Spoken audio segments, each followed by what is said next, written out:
السلام عليكم متتبعاتي، كيف دايرين؟ لاباس عليكم؟ مزيانين؟ نتمنىكم تكونوا بخير وعلى خير في احسن حال ان شاء الله. رجعت معكم فيديو جديد. كما كتعرفوا دابا مع هاد الشتيوه كاين الربيع وكاين البقوله. اللي عنده شي بقيته يخرج للعربيه يستمتع بالطبيعه، راها زوينه بزاف. بعد ما تشاركت معكم داك الفيديو ديال الطبيعه، استمتعنا كاملين بمناظر الخلابه للطبيعه. جبت معايا البقوله. بطبيعه الحال ما يمكنش تمشي للعربيه في هاد الوقيته وما تجيبيش البقوله. انا جبت معايا البقوله وغادي نحضرها معكم اليوم بواحد الطريقه اللي كتجي سهله ماهله، كتوجد بسرعه. بالنسبه للنساء اللي عاملات ما عندهمش الوقت. ندوزو دابا المقادير وطريقه التحضير. نحضروا هاد البقوله ديال الكوكوط. غادي نحتاجو، عندي هنا البقوله، انا جبت البقوله غسلتها قطعتها تنشفات وقطعتها كما كتشوفوا راه هنا ناشفه ما فيها لا لا حتى شي حاجه.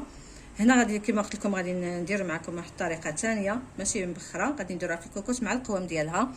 عندي هنا 3 دراس ديال الثومه، واحد المعلقه كبيره ديال السودانيه، عندي هنا معلقه كبيره ديال النيوره او الشاونيه. هذه البنات راها مصوبه على اليد، راه كاينه في القناه اللي هي السودانيه، اللي بغات الطريقه ديالها تدخل القناه.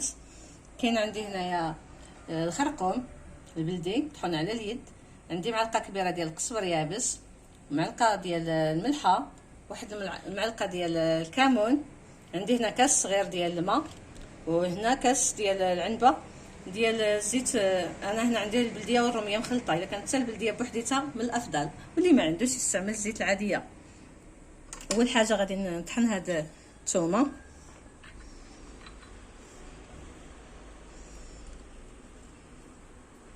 هاد البقوله كتجي سريعه، ما كتحتاجوش ديروها عاد في الكسكاس وتعاودوا تقليوها ديريكت، كديروها في الكوكوط كتوجد بسرعه.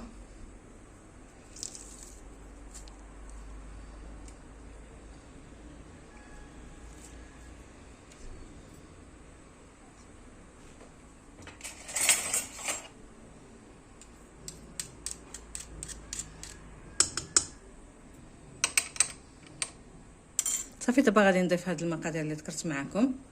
عندي هنا السودانيه، نيورة،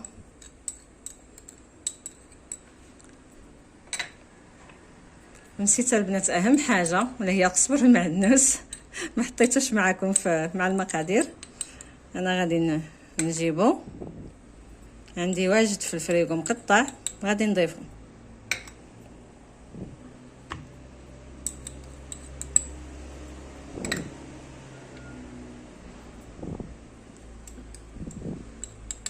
غادي نجيب قزبر المعدنوس كما قلت لكم ونرجع معكم. البنات رجعت معكم. انا جبت القزبر المعدنوس، كان عندي في الفريغو، انا راه كنقطعو نديرو في الفريغو. واجد واحد القبطه ديال القزبر المعدنوس، راكم عارفين بقوله كتبغي قزبر المعدنوس. الا كان عندكم الطري ديروه الطري ما افضل، انا ما توفرليش الطري. وكاين الحامض مسير ما ذكرتوش معكم في الاول، حتى هو غادي نضيفوه. صافي دابا هاد المقادير هادي غادي نزيدو لها هاد الكويس ديال الماء. هاد البقوله غطيب غير في هاد الكاس ديال الماء، ما غاديش تحتاج. والزيت غادي نشد الكوكوط ديالي ونديرها على النار، نعطيه واحد الساعه المكانه ونحلها. كنلقى البقوله ديالي واجده. الا كانت بقات لكم فيها شويه ديال الماء كتخليوها على البوطه وكتشحروها شويه، وفاش توجد غادي نرجع معكم. بعد ما دازت ساعه ديال المكانه رجعت معكم البنات باش نحل الكوكوط وتشوفوا معايا البقوله كيف جات. هانتوما البنات البقوله ديالي راها طايبه ناشفه من الماء. غادي نحركها شويه، غادي نديها ونجيبها نحركها شويه باش داك العناصر يندمجوا مع بعضياتهم.